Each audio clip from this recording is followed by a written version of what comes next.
Good morning. This is KELOLAND on the go with all you need to know in news and weather as you start your day. A Bath, South Dakota man is set to go on trial for the death of his daughter's boyfriend in January 2020. Jury selection is scheduled to begin today in the case of 50-year-old Jarrett Jones, who is charged with murder in the shooting death of 28-year-old John Schumacher. Authorities say surveillance video shows that Schumacher was shot once and fell to the ground, and then was shot a second time shortly after he reached toward his pocket. In reporting the incident, Jones claimed he feared Schumacher was going to harm his daughter and that he also felt threatened. The trial could last up to 3 weeks. We are hoping to learn more today about a fire at a historic Black Hills mine over the weekend. The Rockerville Volunteer Fire Department posted these pictures of the fire to its Facebook page. They say crews were called to help with the Battle Creek Fire Department at the Bob Ingersoll mine Saturday afternoon. We've reached out for more information and are waiting to hear back. Stay with KELOLAND News on air and online for updates as they become available. As Russia's invasion of Ukraine continues, people in Sioux Falls are showing their support. They gathered at House of God Church in Sioux Falls to say a prayer for those trying to survive in Ukraine. It's a reminder that Ukrainians are not alone. And just as people, I think, in this global community, we're not that far away from each other anymore.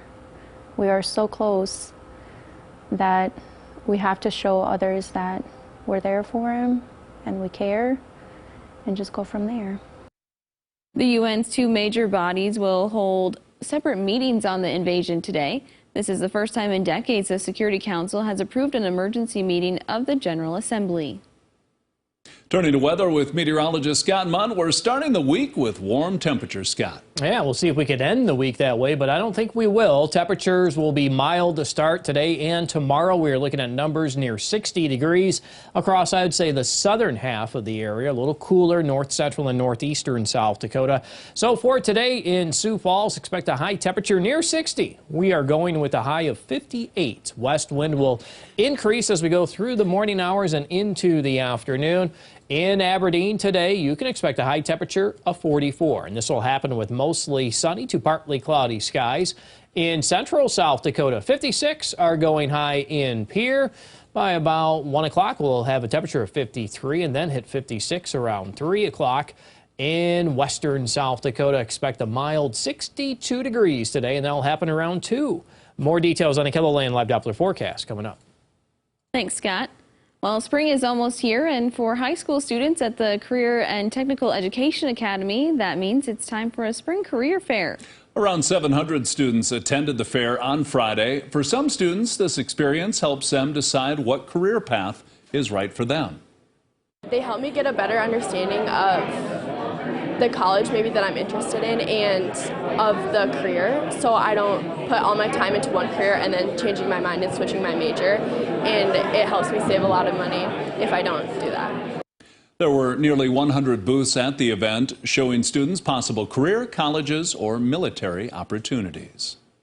A woman from Coleman, South Dakota is using her talents to help an organization collect dresses for little girls in other countries. 77-year-old Jan Ellens learned to sew when she was young. She uses the skill to make and send dresses to the organization Little Dresses for Africa. Ellens found out about the organization from a flyer in a church group. It brings dresses to girls in nearly 100 countries worldwide. And I always put little pockets in them because little girls like to pick up pretty rocks, or they like to put feathers in their pockets or something, you know, that they find outside. Ellens has sewed 70 dresses so far and has already sent 55 off. She plans to continue making dresses with the fabric she has left over. The matchups are set for the men's portion of the Summit League basketball championships. SDSU has earned the top seed and will play number 8 Omaha Saturday night. Tip-off is set for 6 o'clock with NDSU and Denver to follow at 8:30. On Sunday, 5th-seeded South Dakota tangles with Kansas City at 6 o'clock, followed by Oral Roberts and Western Illinois at 8:30.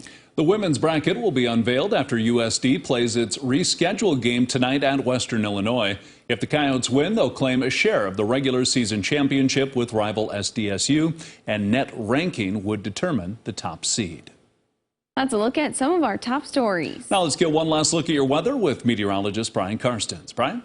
All right, weather today. Well, mild weather to start the next couple of days, but I do want to kind of fast forward, give you a few things to think about later in the week. Okay, so here, first of all, is Wednesday's weather map. First thing you'll notice, significantly colder to our north. Fargo, Minneapolis, 20s and 30s. Sioux Falls is probably still in the 40s at that point. Milder air sinking to the south.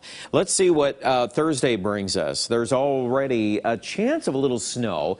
Now, this is probably not going to be a major system at all. It's mostly just a function of a lot colder air to the north. Look at Fargo. Could go sub-zero again here for lows. When you've got that kind of air colliding with that mild air, you kind of set up this temperature difference zone or gradient, if you will, and that will likely yield at least a little moisture.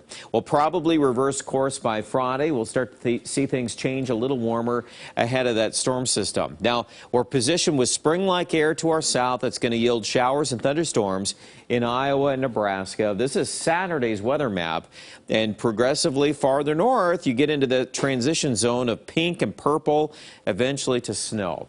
Bottom line, looks like a wintry mix this weekend. Stay up on the forecast. We'll keep you posted as that develops and moves east. Obviously, the amount of moisture, we need some moisture in March, don't we? I know that comes up a lot when talking with folks. This system initially right now looks like it's going to be heaviest east river, specifically into Minnesota. There could be even an inch of moisture totals coming out, but we got a long way to go yet. It's just early in the week, so we'll keep seeing how these trends unfold here. Highs today, upper 50s, low 60s across the board from Sioux Falls west. Northeast South Dakota, low 40s around Sisseton. 7-day forecast. Yep, we're warmer out the gate, but look at the decline. The temperatures are going downhill toward the weekend. And in addition to that, rain and snow opportunities are pretty good for Saturday into Sunday. Stay tuned. We'll continue to iron out details. We have a lot of work ahead of us to figure that out. Aberdeen in the northeast, I would suggest right now good chances of snow versus rain, and chances here of staying in the 20s pretty good by the weekend. Numbers in Pierre and central South Dakota, very mild today and tomorrow, mid-50s to low 60s, but then by the end of the week, a lot cooler. Chances of rain and snow or more snow there in Pierre. Obviously, those we just showed you, the majority of the precipitation right now is focused east rivers. So there's some of this in the Black Hills, but you'll likely be a lot colder as we finish up the forecast. Check out details with our weather update right now online at KELOLAND.com.